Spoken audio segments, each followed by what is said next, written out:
नमस्कार, स्वागत है आपका। आप देख रहे हैं संवाद 365। मैं हूं आपके साथ दिग्विजय सिंह चौहान। उत्तराखंड की आज की 5 बड़ी खबरों में हम सबसे पहले बात करेंगे जोशीमठ को लेकर। दरअसल जोशीमठ में जो क्षतिग्रस्त भवन है उनको तोड़ने का काम शुरू होना था, लेकिन उस पर विरोध हुआ है। अगली खबर में बात करेंगे जोशीमठ पे आखिर कितने घरों तक दरारें पहुंच चुकी हैं। यह आंकड़ा दिन प्रतिदिन बढ़ता जा रहा है।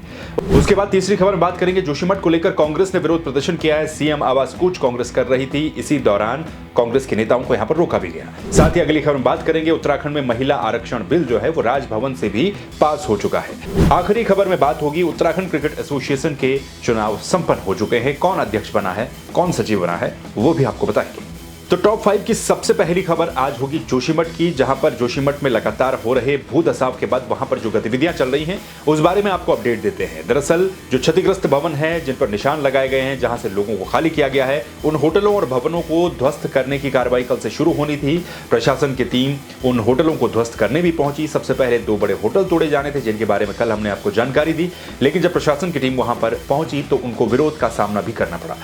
स्थानीय लोगों ने अपने भवन और होटलों को तोड़ने से साफ तौर पर वहां पर इनकार कर दिया, जिस वजह से पूरे दिन भर गहमा गहमी का माहौल भी जोशीमठ में देखने को मिला। शासन के आदेश के बावजूद भी मंगलवार को भवनों के ध्वस्तीकरण की कार्रवाई शुरू बिल्कुल नहीं हो पाई। जिला प्रशासन की टीम पहुंची भवन तोड़ने के लिए, लेकिन प्रभावित लोग इसके विरोध में उतर गए। ऐसे में ध्वस्तीकरण की कार्रवाई को रोक दिया गया और बुधवार तक के लिए इसे टाल दिया गया। आज बताया जा रहा है कि आज एक बार फिर से ध्वस्तीकरण की कार्रवाई के लिए प्रशासन की टीम वहां पर पहुंच सकती है, लेकिन कल दिन भर जो माहौल रहा वो गर्मा गर्म रहा। लोगों ने सड़कों पर उतर करके नारेबाजी भी की, विरोध प्रदर्शन भी किया। आपको यह भी जानकारी दे दी कि मंगलवार को होटल माउंट व्यू और मलारी इनको ध्वस्त किया जाना था, लेकिन इन होटल के जो मालिक थे उन्होंने इस कार्रवाई का विरोध किया। उनका साफ तौर पर यह कहना था कि पहले सरकार एस्टिमेट बनाए, जो नुकसान हुआ है उसका आकलन करे, मुआवजे की रकम को तय करे, उन्हें नोटिस दे। उन्हें अभी तक ना तो कोई नोटिस दिया गया है, ना किसी तरीके से उनका जो आकलन है वो फिट किया गया है। उनका कहना है कि पहले मुआवजे की रकम को फाइनल किया जाए, जो आकलन है उसका पूरा एस्टिमेट बनाया जाए, उसके बाद ये आगे की कार्रवाई की जाए। लेकिन ऐसा न करते हुए सीधे उनको होटलों को तोड़ा जा रहा है, जिसका लोगों ने दिन भर वहां पर विरोध किया। चलिए अगली खबर में बात कर लेते हैं। जोशीमठ में लगातार जो भू धसाव हो रहा है उसकी जद में आ रहे भवनों की संख्या कितनी हो गई है। दरअसल ये संख्या दिन प्रतिदिन बढ़ती जा रही है। अब इसकी संख्या 720 को भी पार कर गई है, यानी कि 720 से भी ज्यादा घर ऐसे हैं जिन पर दरारें अब पड़ चुकी हैं। दिन प्रतिदिन ये संख्या लगातार बढ़ती ही जा रही है। मंगलवार को 45 और भवन चिन्हित किए गए। अब इस तरह से कुल जो संख्या है जो प्रभावित भवन है उनकी 723 हो चुकी है। 723 भवनों में दरारें पड़ चुकी हैं। इनमें से 86 भवन ऐसे हैं कि जो कि पूरी तरह से असुरक्षित घोषित कर दिए गए हैं। इन पर लाल निशान लगाने की कार्रवाई भी हो गई है। इन भवनों को ढहाने की कार्रवाई भी जल्द हो जाएगी, लेकिन उस पे वहां पर पेच फंसा हुआ है। विरोध कर लोगों ने वहां पर किया। करीब 462 परिवार ऐसे जिनको विस्थापित किया गया है जिला प्रशासन की ओर से, और अस्थायी रूप से इनको विस्थापित किया गया है। मंगलवार को 381 लोगों को उनके घरों से सुरक्षित ठिकानों पर शिफ्ट किया गया, जबकि इससे पहले 81 परिवारों को शिफ्ट किया गया था। प्रशासन की ओर से यह कहा गया है कि विभिन्न संस्थाओं और भवनों में कुल 344 कमरे हैं जिनका अधिग्रहण किया गया है, और इनमें करीब 1425 लोगों के ठहरने की व्यवस्था फिलहाल की गई है। यानी कि हर दिन करीब 20-30 ऐसे भवनों पर दरारें और भी ज्यादा बढ़ रही हैं।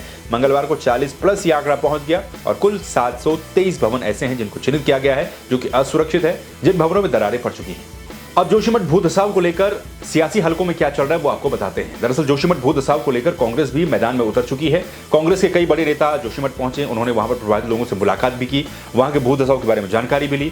इसी बीच अब देहरादून में सीएम आवास जा रहे कांग्रेस के जो नेता हैं, कांग्रेस के प्रदेश अध्यक्ष करण महारा के नेतृत्व में, वो सीएम आवास के बाहर ही धरने पर बैठ गए। उनका यह आरोप था कि वो लगातार मुख्यमंत्री से मिलने की मांग कर रहे हैं, लेकिन उन्हें समय नहीं दिया जा रहा है। इस वजह से ही वो बैरिकेडिंग जहां पर लगाई गई थी वहीं पर धरने पर बैठ गए।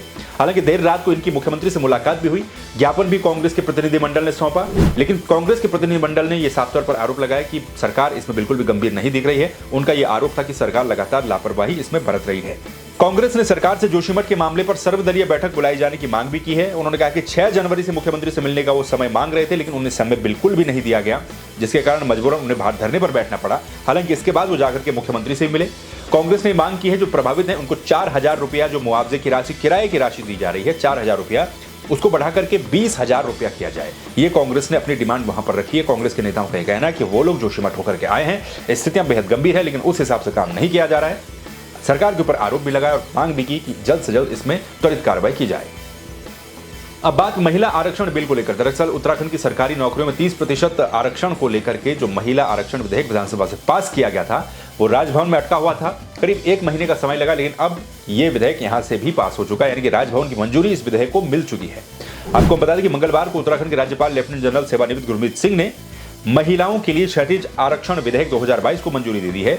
राजभवन से इसे विधायी विभाग को भेज दिया गया है, जिसका कि गजट नोटिफिकेशन जल्द ही जारी होने की संभावना भी है।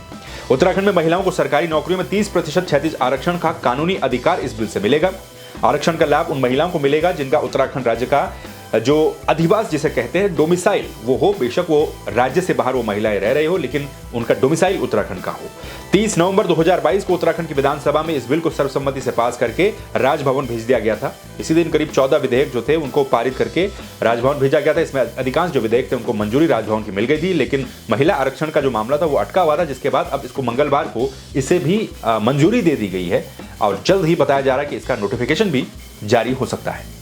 क्रिकेट एसोसिएशन ऑफ उत्तराखंड के चुनाव भी मंगलवार को संपन्न हुए हैं। इन चुनाव के बारे में भी आपको जानकारी थी। आपको बता दें कि क्रिकेट एसोसिएशन ऑफ उत्तराखंड के चुनाव मंगलवार को दोपहर को 12 बजे इसके लिए वोटिंग शुरू हुई, जिसके बाद करीब 3 बजे तक जो नतीजे हैं वो सामने आए।